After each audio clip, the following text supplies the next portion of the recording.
Welcome to episode 33 of the Empowering Ability Podcast. Welcome to the Empowering Ability Podcast, where we get you and your loved ones impacted by disability the information needed to live a full and meaningful life. Now here's your host, Eric Gall. Welcome to the Empowering Ability Podcast, folks.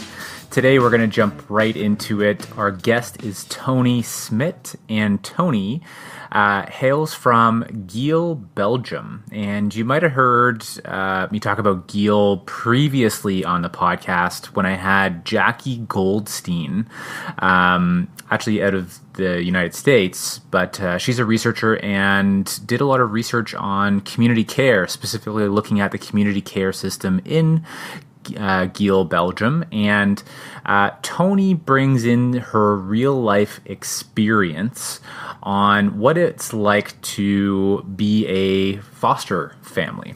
So Toni, for the last 20 years, has brought in boarders into her home, and her husband's lives, I think Toni would say, have been enriched by the experience.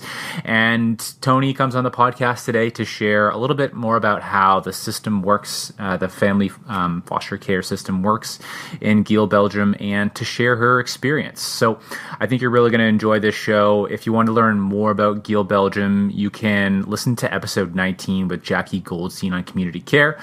But here's Toni. We'll welcome her to the podcast.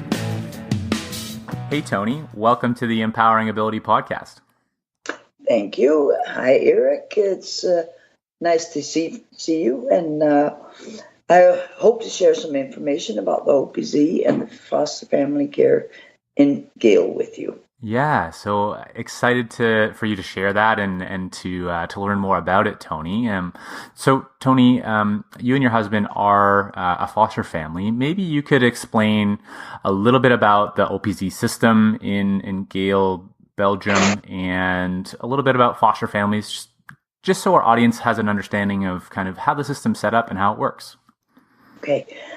Well, it started a long time ago in Geel when there was a certain Saint Dymphna, that's a legend, by the way, that came to Geel and started caring for sick people in the church in Geel. Those were either mentally ill or very sick people that the families couldn't take care of. That grew, and from that, the OPZ started, and the people that are, or the patients, their patients become boarders if they have about 6 weeks in an orientation home that the OPZ checks if they're able to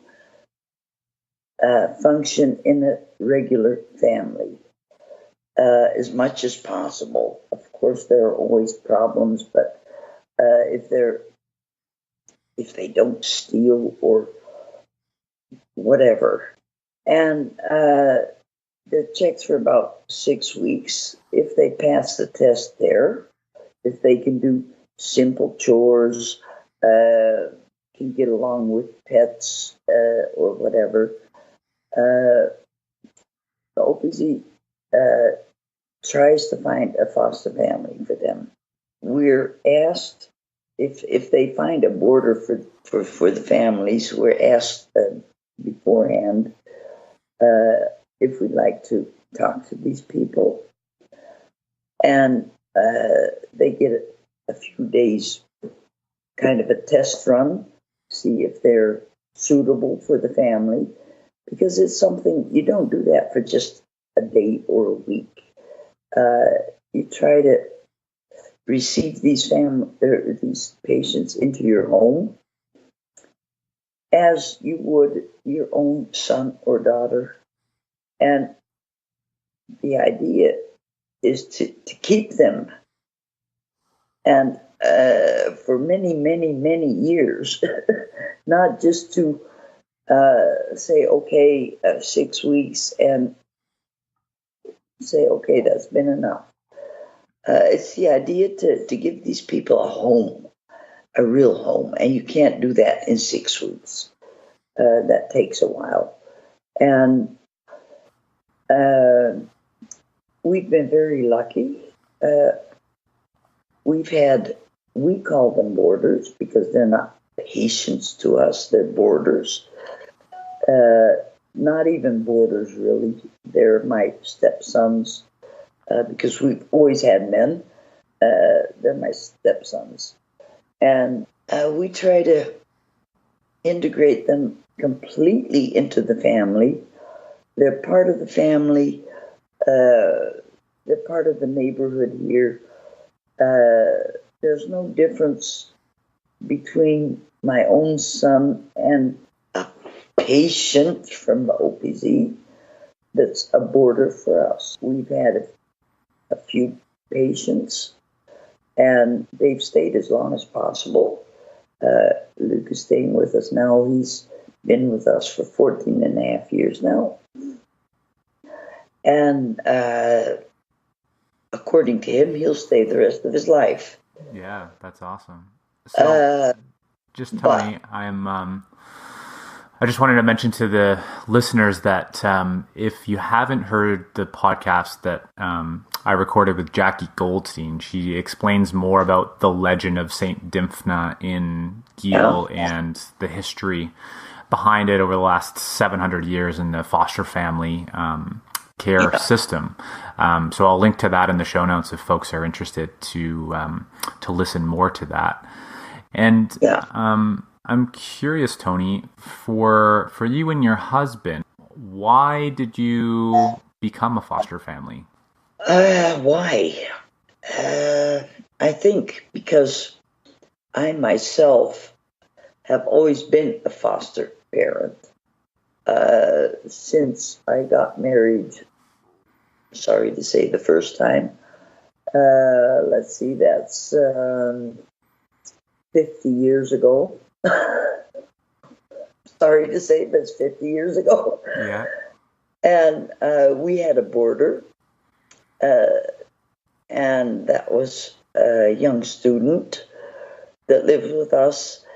After that, my brother's daughter came to live with us, and because her mother had died, and at the age of 26, and Linda was 1.5 then. My brother couldn't take care of her because he had to work. She came to us. She stayed with us, and she lived with us until she got married. After that, we moved to Belgium because we lived in Holland at the time. We moved to Belgium, and we had our own restaurant. And 2 boys that were working for us had bad luck. Their mother got admitted to a psychiatric hospital. She was divorced at the time. They were living with their grandfather, and their grandfather had to go to a nursing home, and they had nowhere to stay. So they came to live with us. Then we moved to Geel. They came with us, and one of those boys went to live on his own, got an apartment, got a good job, and the other stayed with us for a while. But when we came to Geel, our next door neighbor had a boarder from the OPZ, but she was 84 at the time, and she couldn't really take care of him anymore. And I think Eddie was about 32 then. She was 84. But she couldn't handle him anymore, and she didn't really want to anymore. She'd done it all her life. And all of a sudden he left there. It's a very long story. He left to live with his mother again.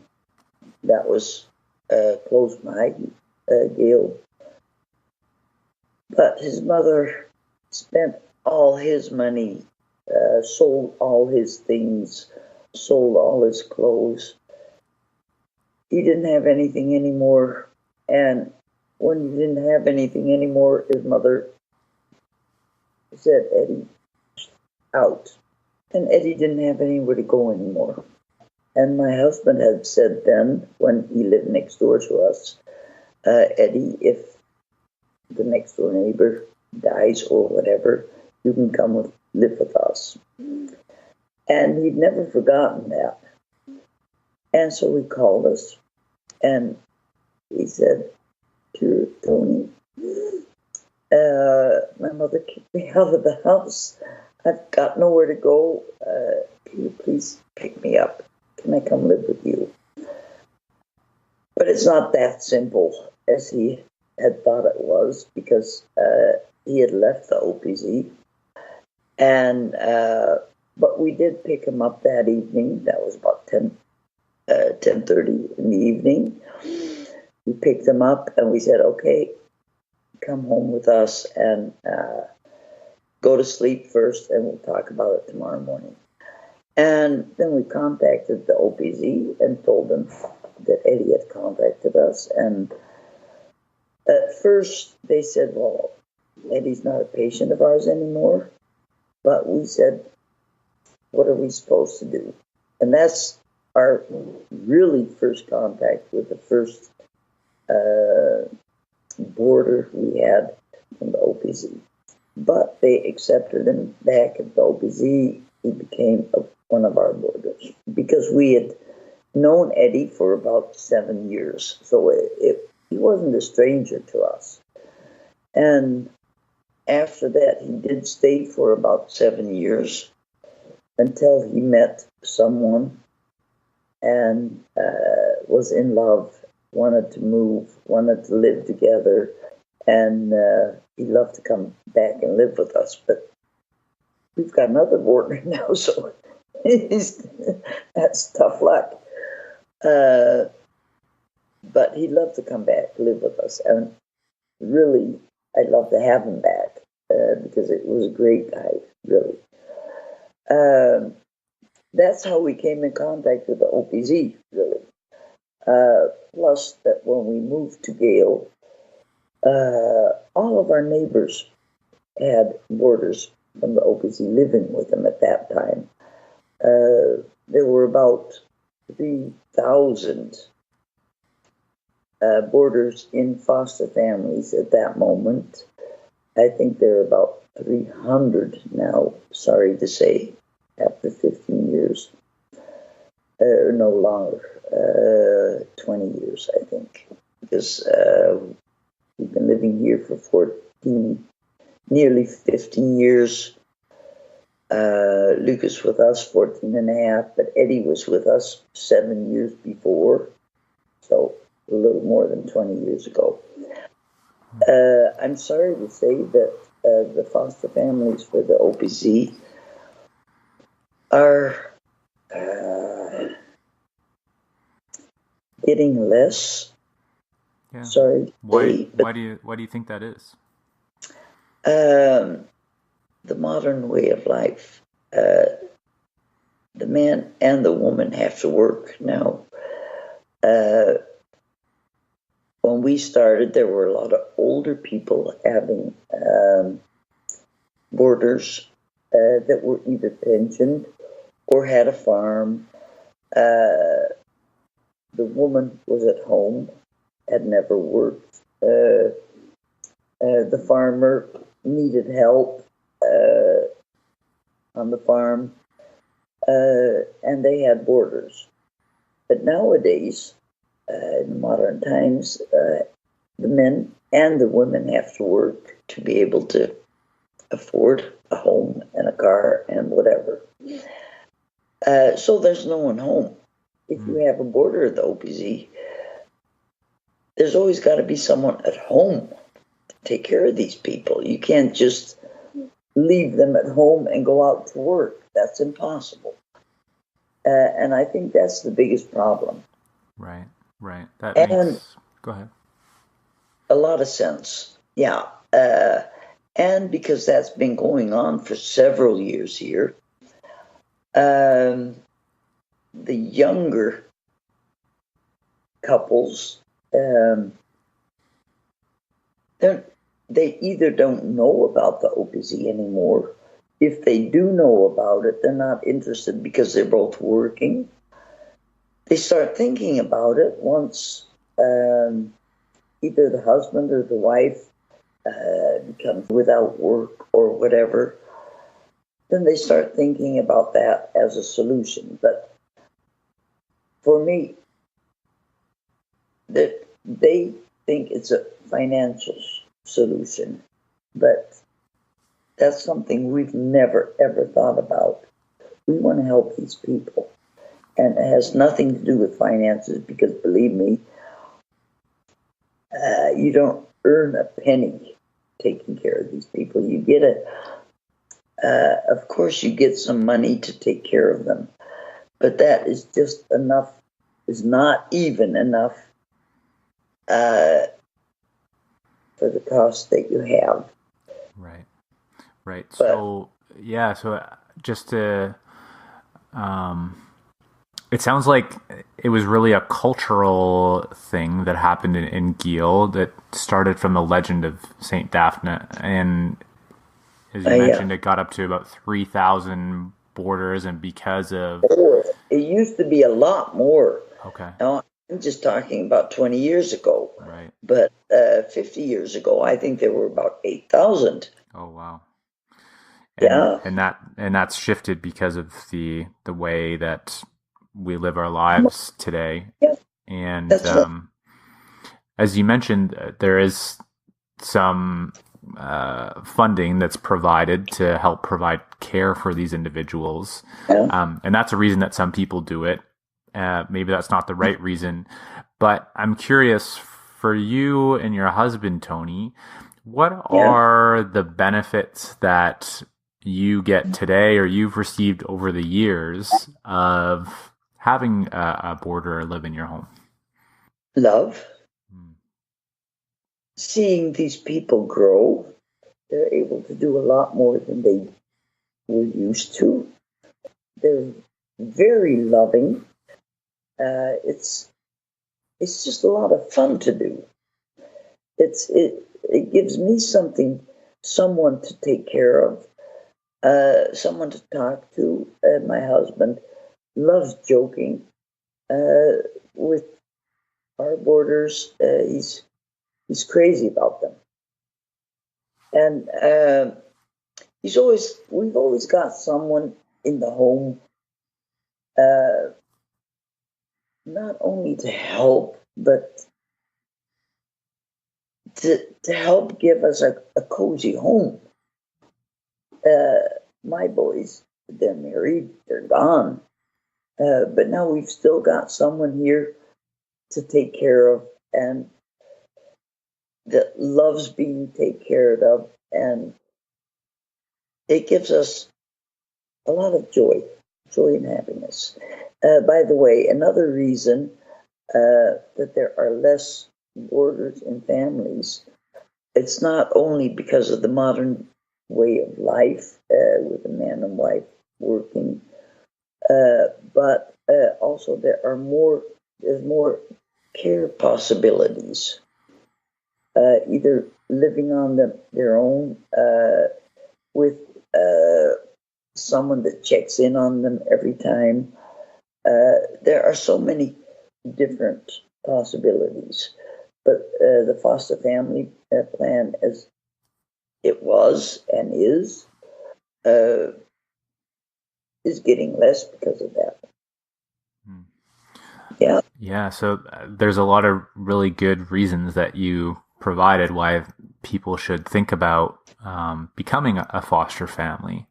Mm-hmm. Why should someone not become a foster family? Not if they think they can earn some money by doing it. So don't do it for money. Don't do it for money. You have to do it because you want to take care of these people, love these people, have these people in your home, and accept them completely as part of the family, and not have them stay in the room, eat on at a separate dining table or whatever. chase them away when they're not welcome. They have to be part of the family. If you do it for money, forget it. Yeah. Yeah. No, I hear you. I totally agree with you. How do you think your life would be different if you didn't have borders for the last 50 years? Well, we experienced that last week. Luke was on a holiday. He was at sport camp.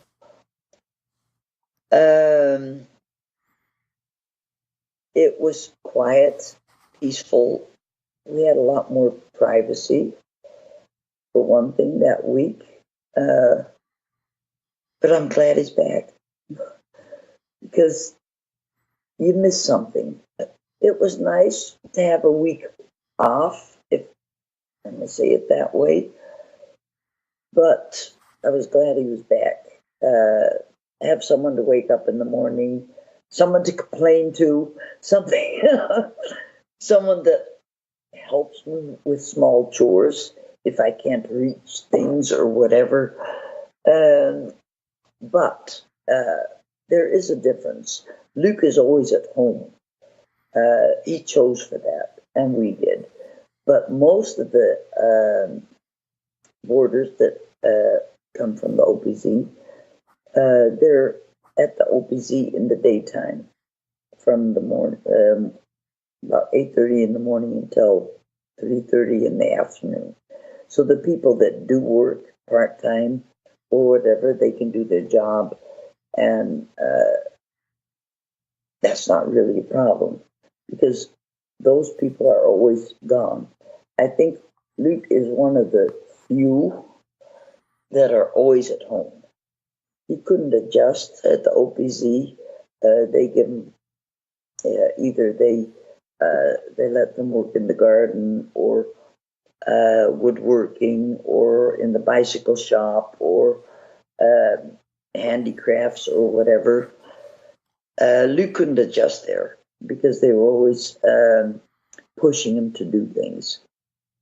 Luke needs he needs discipline, but at his own tempo. And we know that.